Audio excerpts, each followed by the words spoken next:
there was this really, fascinating drop, that was happened about OpenAI. Like, I think that, like you said, OpenAI doesn't disappoint.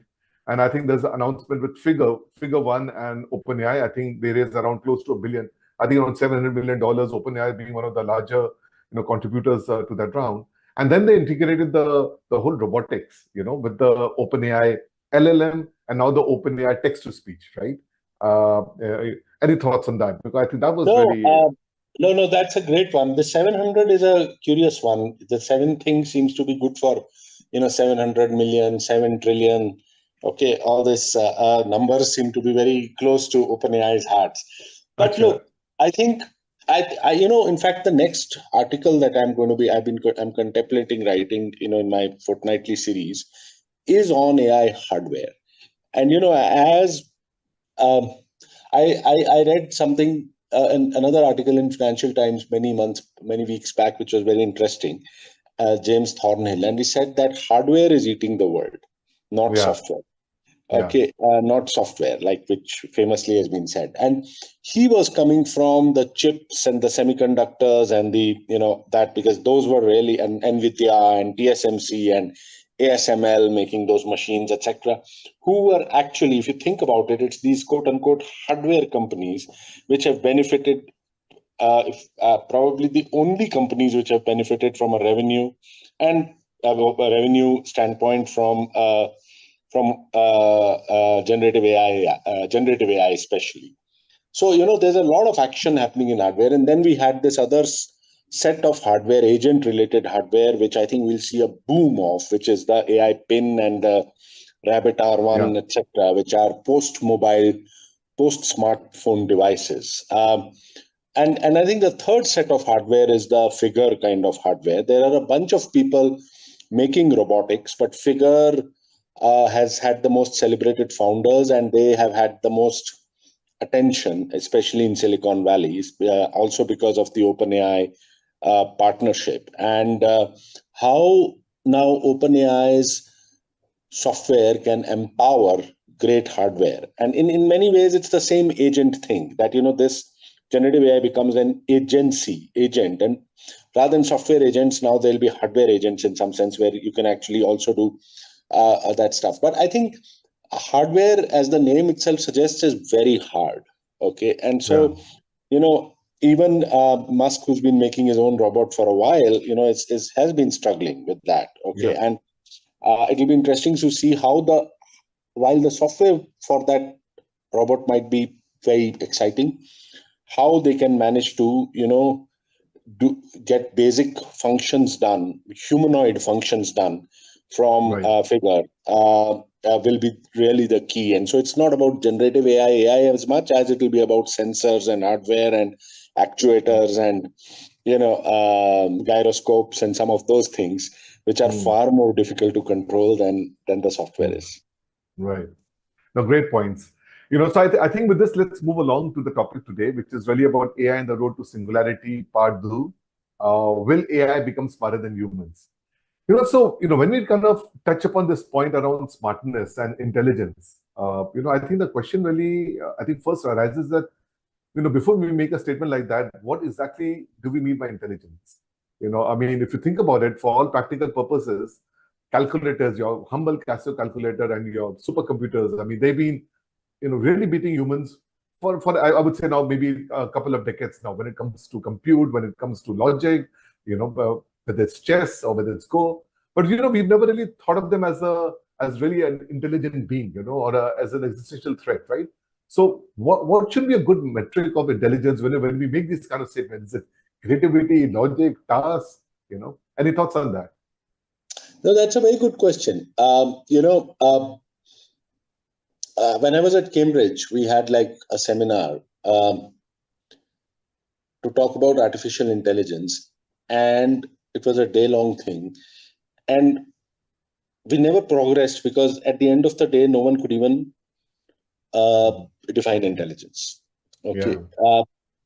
There are many definitions of intelligence. Okay. If you kind of Google for it, or better go to perplexity.ai or whatever, there are many, many definitions of intelligence.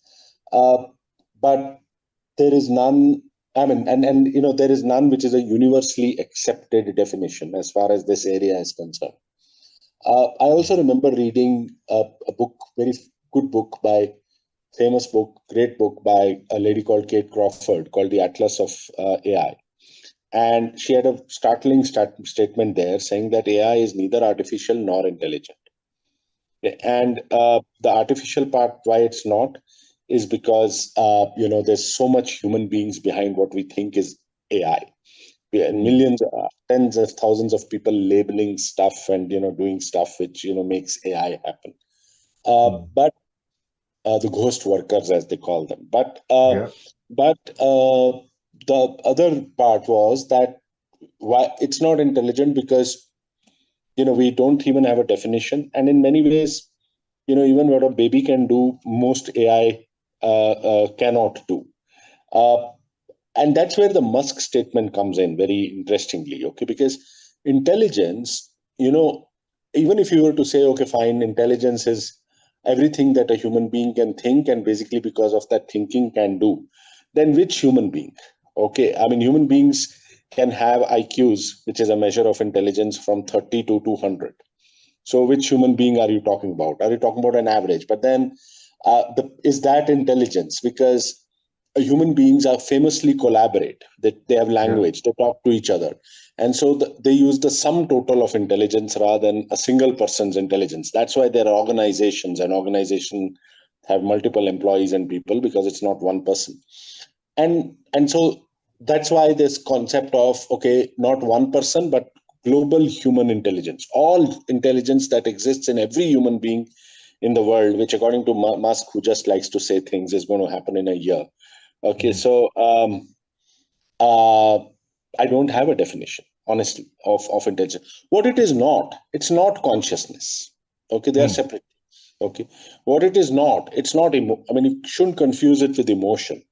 Okay, intelligence can be. I mean, one way to define intelligence is just logic. Another way to define intelligence is mathematical intelligence. Okay, a stretch is emotional intelligence, but that's a stretch. And so there's really, I wish I could come up with a globally accepted definition. I would be a famous man if I could.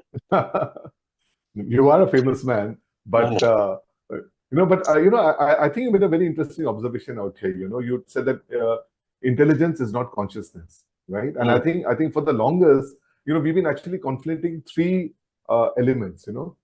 Consciousness, intelligence, and you could say human beings, or you could say carbon-based life forms in that sense, right?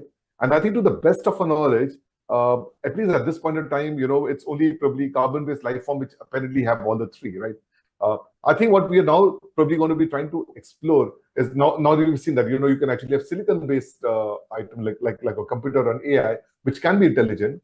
It just doesn't have consciousness, And I think the question is, and we discussed upon it last time, is that going to be more compute which will kind of get you consciousness or something else, right? I think this is a very interesting time when we finally start seeing things in a very different light. Yeah, if you look at the periodic table, Vivek, carbon and silicon lie next to each other. Okay, one below the other, if I'm not mistaken. Okay, and so they're actually very close. And most things which are close on the periodic table tend to combine. Okay. Interesting. Yeah, but carbon and silicon do not. There is no silicon carbonate, for example, or carbon silicate or whatever. It doesn't exist. Okay, making carbon and silicon fuse from a chemistry standpoint is like you have to force fit. You can't make an element naturally out of that. And so, I mean, if you were to take that analogy in a sense, carbon and silicon are kind of very, very much in their own parallel worlds in that sense. Okay? And that's why, if you were to have cyborgs, it's not about having a chemical composition which would be both carbon and silicon. At least we can't think of it now, but it will be more, how silicon related things are inserted into a carbon life form, or maybe vice versa. We haven't tried the vice versa yet, but maybe vice versa. And so, I mean, that was just more of an aside. But if you were to come back to, what you said in terms of consciousness versus, and you're right, we have conflated the two many times. We think of artificial super intelligence or general intelligence automatically to be conscious. Okay, That's which right. is not true. No one has claimed that AGI is conscious. In fact, no one has also claimed that AGI has emotions. Okay,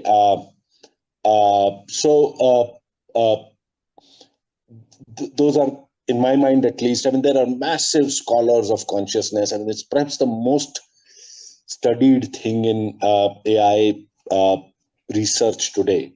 So I'm very, very much a novice there. But they are not the same thing. And I think you can have a super intelligent machine which could, perform intelligence tasks like logic or mathematics or pattern recognition and pattern making or forecasting prediction basis that.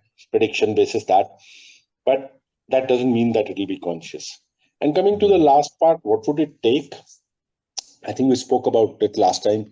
David Chalmers, who's one of the most well-known person in the more well-known philosopher in the study of consciousness, defined consciousness as the hard problem of philosophy.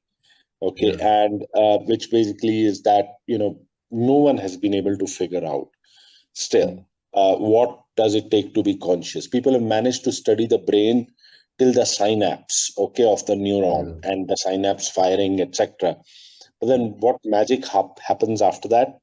Everyone I think there we need to move from people are look at it from a religion and a philosophy lens, but from a scientific lens, very difficult. And if we are not able to figure out from a scientific lens, either it will just happen because we keep on pouring things, just adding and making some kind of a stew and something emerges, silicon based, out of serendipity or just luck. Okay, but I think from a systematic viewpoint, I know of no possible way that we can kind of start building consciousness into machines because of the problems that I talked about. Yeah. I wonder if you've heard this talk by Roger Penrose, who definitely has to be one of the what should I say, the biggest genius of all times in that sense, and he was the Nobel Prize winner of 2020. He actually talked about he wrote somewhere that he's very convinced now that computation will never lead you to consciousness, right? And very interestingly, I think it was an anesthetist who kind of reached out to him, and he says, Roger, we should think about when does consciousness ceases to exist. And he says, when you actually administer anesthesia is when, consciousness, as we know, ceases to exist. We talk about general anesthesia at that sense.